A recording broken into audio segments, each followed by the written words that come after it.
Why do you want to be seen? Who's watching?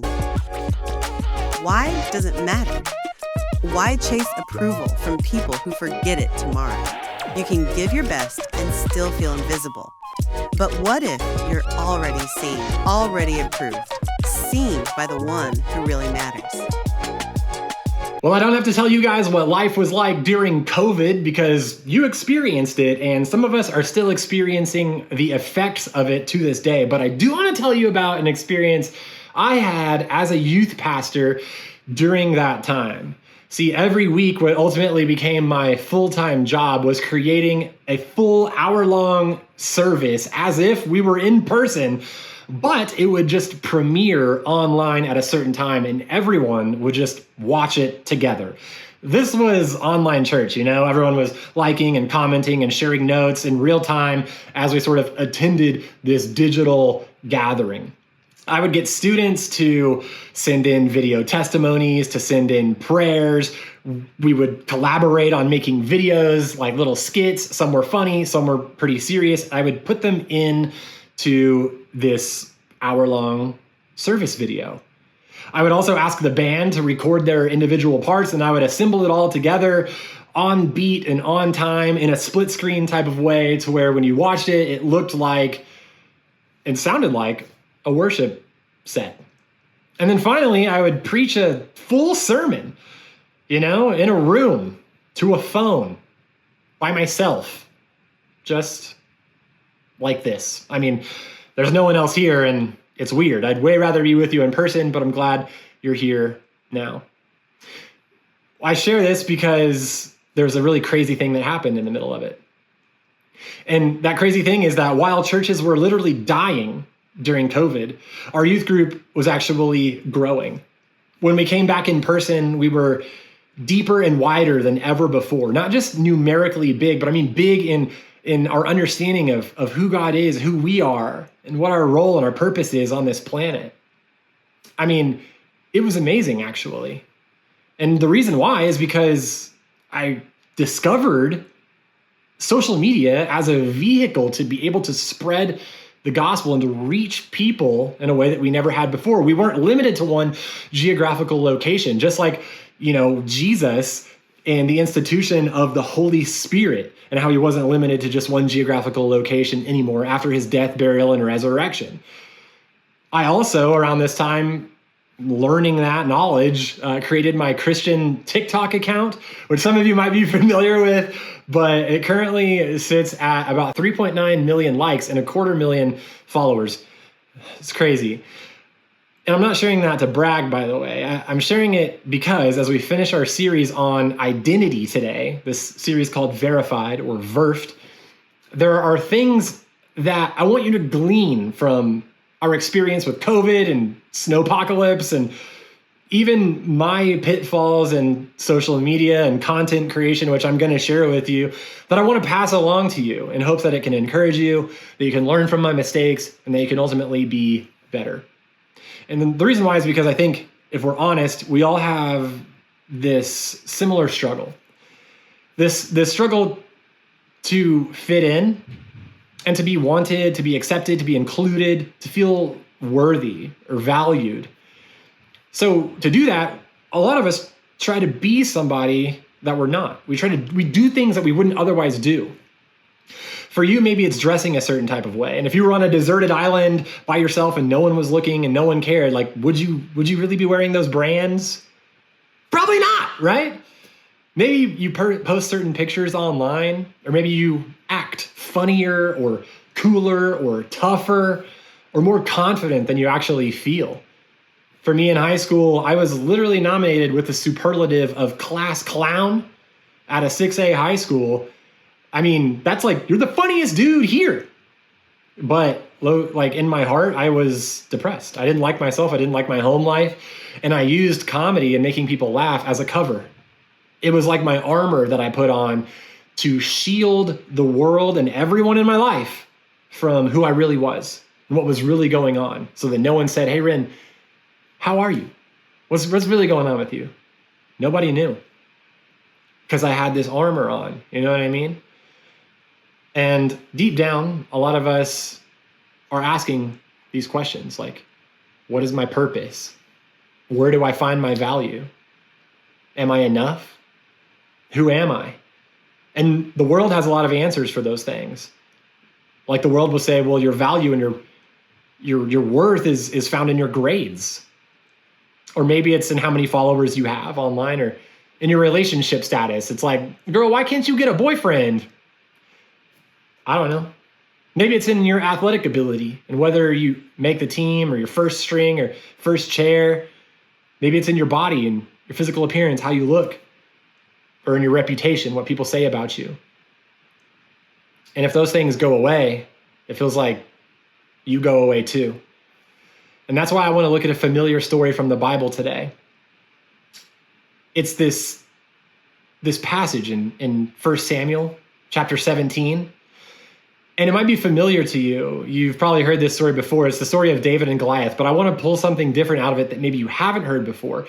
And it's not really looking at the battle itself at all. It's looking at something that happened just before the battle that helped David succeed, that I think can help us succeed in life as well. So in 1 Samuel 17, starting in verse 38, we read this. Then Saul dressed David in his own tunic. Saul put a coat of armor on David and a bronze helmet on his head. David fastened on his Saul's sword over the tunic and tried walking around because he wasn't used to all the gear, right? He's like, I can't go in these, he said to Saul, because I'm not used to them. So he took them off. Then he took his staff in his hand, chose 5 smooth stones from the stream, and put them in the pouch of his shepherd's bag. With his sling in his hand, he approached the Philistine. So what's really going on here? Well, Saul is king. He's the king of Israel at the time. And Saul he's trained, he's tall, he's experienced, he's jacked, he's a hero. He's a war hero. He's defeated people, battles, war, all that stuff. David, let's be honest, has no business being there. He's a teenager. He's a shepherd. He's not a soldier by any stretch of the imagination. And in that culture, armor wasn't just protection. It wasn't just defensive. Armor sent a message. It was about identity. I mean, armor communicated, I am a warrior. I am a trained assassin. That's who I am.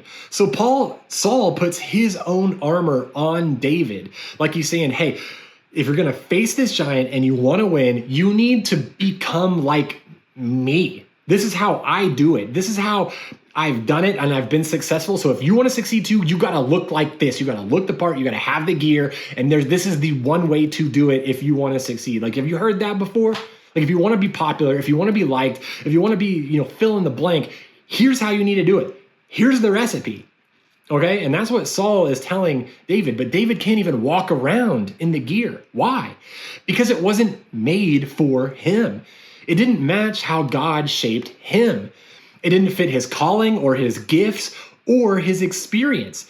He wasn't being true to himself and how God made him. So he takes off the armor and he puts on what he knows. And the point is this, that David didn't win because we do know David won, right? But he didn't do it because he tried to be someone else. And neither will you. It's exhausting to try to be someone else, to try to be something else, to try to be something you're not and that you weren't designed to do or to be. And you're going to keep beating your head up against that wall and keep being anxious and depressed and have a low view of self, low value, worth, self-esteem, self-confidence, because you're constantly falling short to this expectation that you are putting on you, that others are putting on you, or that you're just making up. But God's not putting them on you. So what armor do you wear? Where are you faking? Where are you pretending? And look, I get that this whole just be yourself no matter what other people think or say or do thing can be a lot easier said than done. I mean, it is, especially since our brains are literally wired to compare ourselves to others. I mean, it's like an ancient survival technique that our ancestors had baked into our DNA because they would see somebody, size them up, look at their features and say, is that person a threat? Is that person going to stop me from being able to provide for my family? And that's how humans existed for thousands of years. So it's ingrained in us to compare ourselves, the way that others look and are, and see how we kind of stack up, right?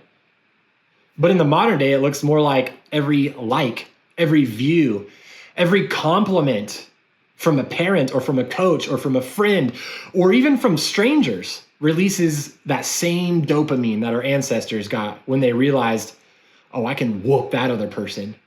There's that same brain chemical that says, ooh, I get likes, I get comments, I'm getting positive reinforcement. It's dopamine. And this is the brain chemical that is connected to addiction. When we feel good and we hear good things, we want more of that thing. And just like any addict, you'll almost do whatever it takes to get it. And the opposite, unfortunately, is true too. Because when we don't receive it, it can wreck us. And some of us are living in that right now. Your brain keeps saying, man, if I was more like them, I'd matter more. Maybe if I was skinnier or bigger. Maybe if I was more like my sister, my parents would love me just as much. Maybe if I was jacked or that strong or whatever, then I'd be fill in the blank. My coach, my parents, my teachers would actually see me. Maybe if I could just get accepted. Maybe if I could just be included. Maybe if I could just wear this thing or have that brand or those shoes or like whatever, then I'd be included. And I don't have to tell you guys this. People today are dealing with more anxiety and pressure to perform, and ironically, even more loneliness, while being more connected than ever before. But hear this clearly. You can't discover your purpose by copying someone else's path. You just can't. And as much as you try, you won't fully lock in until you're following what God has for you specifically. Just like David couldn't fight in Saul's armor, you can't live your life trying to be someone you were not created to be. That's why we've said in this series, week 1, who am I? Not what do you do or what are you good at or not good at or whatever, but who are you? Who does God say you are? That's the only one who can truly define this for us.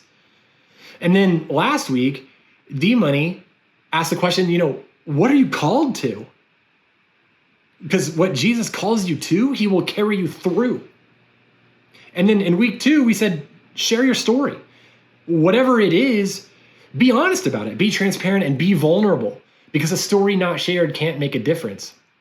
My story brings us here, right now. Our stories right now are colliding. I realize that I'm not a TikToker. I'm not a content creator. That was taking time away from my family. I had people reaching out to me from all over the world with their problems, with their Bible questions. And it was taking time away from what mattered most in my life, from who God called me, Ren, to be, for who I am. And who is that? Well, like I said in week 1, I'm a sheep of the shepherd, first off. But I'm also a husband. I'm a father. And I'm a youth pastor. And this is where I belong. Content creator? No. That's someone else's armor I was trying to wear. I couldn't run in it, dude. You might be able to, and that's awesome, but you might not. And look, that's okay too. Figure it out. Can you run in the armor you're currently wearing? Or do you need to take it off? Can I tell you something? We are God's handiwork. We are his workmanship. We are his masterpiece. We find this in Ephesians chapter 2, verse 10. We were created in Christ Jesus to do good works, which God prepared in advance for us to do. And this goes for all of us. There are no exceptions for this, which means that you are not an accident. You are not random. You are not late on your purpose. You're not behind on God's plan. Before you ever worried about your future or being included, liked, or accepted, God already had good plans lined out for you to walk in. So walk in them. Your worth is not something you could ever earn. You can't gain it or you can't lose it as far as God is concerned. It's something you are given inherently by God, and it's at max capacity, and no one and nothing should be able to take that away from you. Do you believe that? Do you believe that about yourself? And if so, live like it. Psalm 139 was written by David, who we just talked about. And he says that you're fearfully and wonderfully made. Romans 8 says that nothing can separate you from God's love. John 1 says that if you believe in Jesus, you are a child of God. Not a child of your GPA, not a child of your reputation, not a child of your mistakes or what others say, including your parents, step-parents, closest friends, worst enemies, but a child of God. That is your core identity. Everything else is secondary. Now, does it feel good to put on the king's armor and pretend sometimes? Yeah, it does. It can. It felt good to get a bunch of followers and have hundreds of thousands of likes and have people needing me from all over the place. Like, sure, that feels good, but I got to tell you, just like my high school days when I was making everyone laugh, it was the worst time of my life. I felt horrible. I didn't like myself. I didn't like my life. I was the most unhealthy physically, emotionally, spiritually that I've ever been. Because it's not me.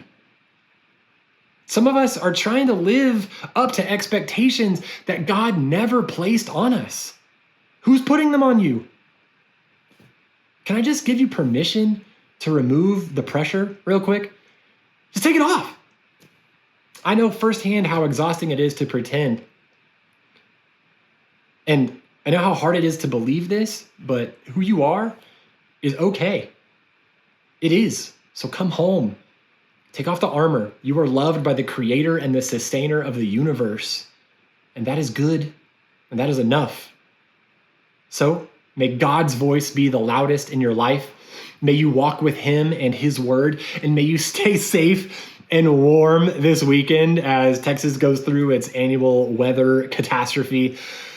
Love you guys. Miss you.